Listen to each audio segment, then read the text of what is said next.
the monster that uses light to kill. The deep ocean is not empty. It only appears that way from the surface. Beneath the waves lies a world untouched by sunlight, ruled by pressure, silence, and time. A place where fear is not an emotion, but a condition of survival. This is not a world built for speed. It is built for patience. And in this world, one creature mastered deception so completely that it turned light itself into a weapon. This is the anglerfish. More than 1,000 meters below the surface, sunlight disappears completely. Not gradually, not softly. It simply stops. No blue tones remain. No shadows form. There is only darkness so complete that depth becomes impossible to judge. At this depth, the pressure is hundreds of times greater than at the surface. Human lungs would collapse instantly. Bones would fail. Consciousness would end before panic could begin. Yet life exists here, not because it is strong, but because it is adapted. The anglerfish does not chase prey. It does not roam the ocean searching for food. It waits. In the deep sea, movement is expensive. Every motion burns energy that may never be replaced. Evolution does not reward speed here. It rewards efficiency. At first glance, the anglerfish looks like something that should not exist. Its body is loose and misshapen. Its skin is dark and lifeless. Its head is too large for its frame, and its mouth far too wide. Rows of long, transparent teeth curve inward like glass needles. So sharp they remain visible even when the mouth is closed. But none of this is its most dangerous feature. The true weapon floats above its head. From the skull of the anglerfish extends a thin, flexible stalk. At its tip glows a small, living light. In a world where light does not exist, this glow becomes irresistible. Small fish, crustaceans, anything alive in the darkness, they move toward it instinctively. Because in the deep ocean, light usually means life. The anglerfish turns that instinct into death. This light is not fire. It is not electricity. It is bioluminescence. Inside the glowing lure live specialized bacteria. The anglerfish feeds them nutrients. In return, they produce light through a chemical reaction. No heat, no flame, cold, living light. Perfect for a world where energy is everything. The anglerfish floats motionless, barely moving its fins. It gently waves the glowing lure, mimicking the movement of harmless prey. Closer, closer, until the distance disappears. When the attack happens, it is over instantly. The anglerfish opens its mouth so fast, it creates suction. Water, prey, and hope vanish together. There is no chase, no struggle, just silence. The anglerfish does not chew. It swallows its prey whole. Its stomach stretches far beyond its normal size, allowing it to consume animals nearly as large as itself. In the deep ocean, hunger is unpredictable. So when food appears, it must never be wasted. But the anglerfish's biology becomes even more unsettling when it comes to reproduction. In total darkness, finding a mate is almost impossible. Distances are vast. Encounters are rare. So evolution created a solution that feels less like nature and more like horror. Male anglerfish are tiny. Some are smaller than a human finger. They do not hunt. They do not glow. They exist for one purpose: to find a female. When a male anglerfish encounters a female, he bites her, and he never lets go. Over time, his body fuses with hers. His organs dissolve, his eyes disappear, his brain shuts down, until only his reproductive organs remain. He becomes part of her body. Some female anglerfish carry multiple males fused to them at once, each one waiting, each one ready. In the deep ocean, this is not cruelty. It is efficiency.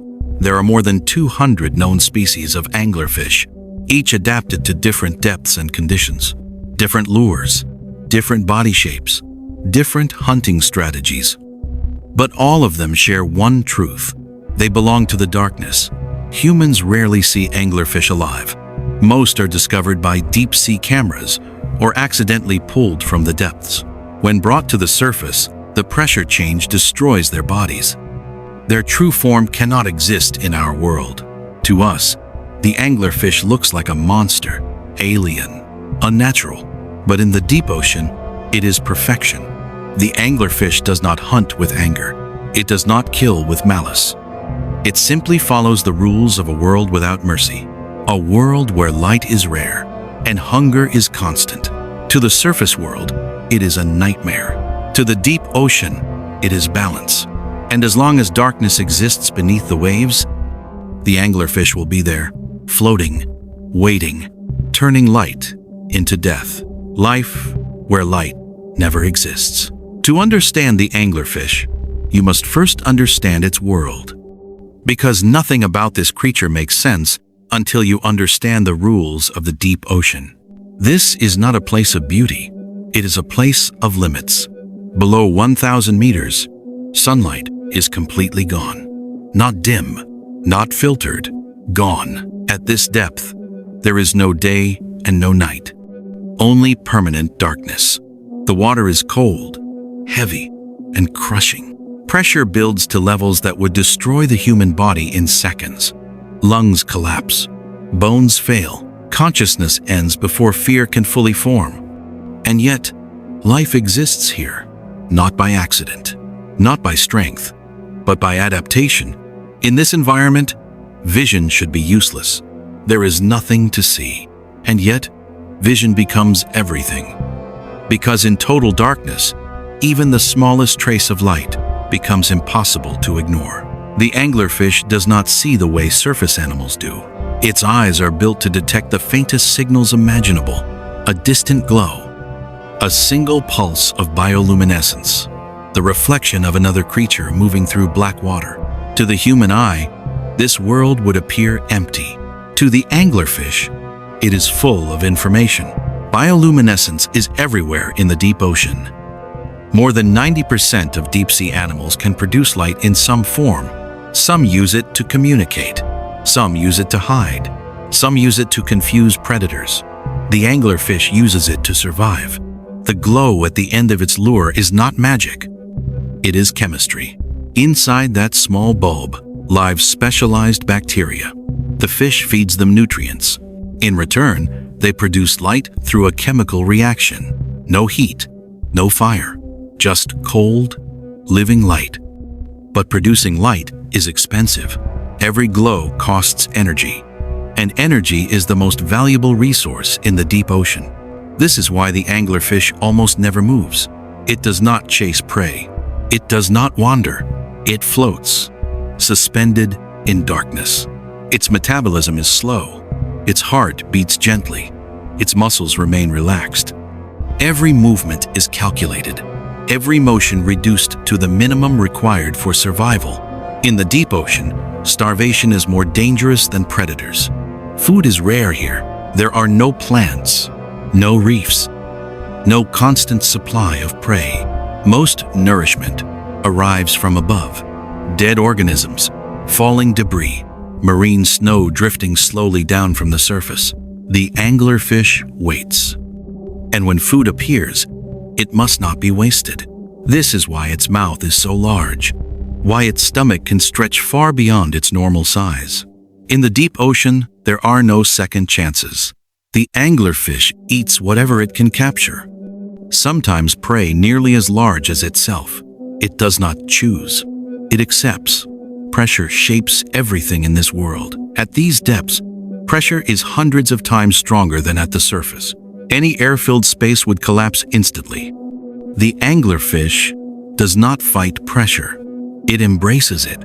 Its body contains no rigid structures that could break. Its tissues are soft, flexible, and compressible. The deeper it goes, the safer it becomes. This is why anglerfish cannot survive at the surface. When brought upward, their bodies expand violently. Organs rupture. Structures fail. They are not built for our world. The deep ocean does not reward strength. It rewards efficiency. Creatures here do not evolve to be fast. They evolve to last. The anglerfish is not alone in this strategy, but it executes it perfectly. Even its reproduction follows the same logic. Finding a mate in total darkness is nearly impossible. Distances are vast. Encounters are rare. So evolution removed the search. Male anglerfish do not compete. They do not court. They do not fight. They drift, guided by chemical signals through the water. When a male finds a female, he bites her and never lets go. Over time, his body fuses with hers. His organs dissolve. His independence disappears. He becomes part of her. Some females carry multiple males fused to their bodies, each one waiting, each one ready. This is not cruelty. It is certainty. The deeper scientists explore the ocean, the clearer one truth becomes. Life here is not evil. It is not violent by choice. It is practical. Every adaptation exists for a reason. Nothing is wasted. Nothing is extra. The anglerfish is not a monster. It is a solution to darkness, to pressure, to scarcity. And when humans look at it with fear, that fear reveals something important. What terrifies us is not its teeth. It is how perfectly it belongs where we cannot. Because the deep ocean does not care about intelligence. It does not care about dominance. It only cares about balance. And the anglerfish is balanced. In a world without light, it creates its own. In a world without mercy, it wastes nothing. In a world without witnesses, it survives unseen. And as we descend deeper, one question becomes unavoidable. If life can adapt so completely to darkness, what else is waiting below? Why the ocean creates monsters? The deep ocean does not create monsters. It creates solutions. We call them monsters because our minds are built for light, for land, for familiarity. But the ocean does not care how things look. It only cares what survives. Most of the planet does not belong to us. More than 70% of Earth is covered by water, and most of that water is deeper than anything humans can reach without machines. This hidden world is older than civilization, older than memory, and largely unchanged by human presence.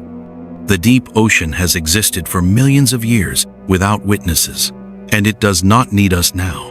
When humans imagine the deep sea, we imagine danger, darkness, teeth, alien shapes.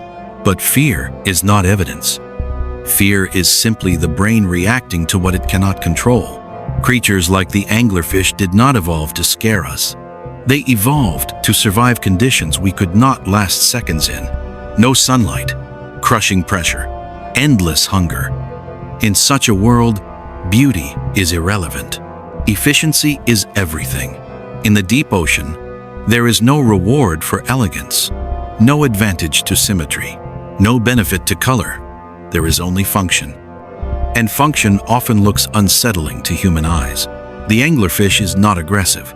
It does not roam the ocean hunting everything in its path. It waits. It conserves energy. It uses the smallest possible movement to achieve the greatest possible result. That is not evil. That is optimization. We call it a monster because its rules are not our rules. We evolved in sunlight, surrounded by abundance, protected by air and warmth. Our predators chased us. Our dangers were visible. The deep ocean is different. There, danger is invisible until it is too late. There, food is so rare that missing a meal can mean death. There, patience is stronger than speed. The anglerfish does not dominate its environment. It belongs to it. It is shaped by darkness, molded by pressure, and refined by scarcity. Remove any one of those forces, and the anglerfish cannot exist. This is why bringing deep-sea creatures to the surface destroys them. It is not cruelty. It is incompatibility. Their bodies are designed for a world we cannot enter. When humans send machines into the deep ocean, we see only fragments. A brief glow of light, a few seconds of footage, a single creature drifting past a camera, and then darkness returns. Our technology does not conquer the deep ocean. It merely visits, and even then, only briefly. This is why deep-sea animals often appear calm around human equipment. They do not recognize us as threats. They do not recognize us at all.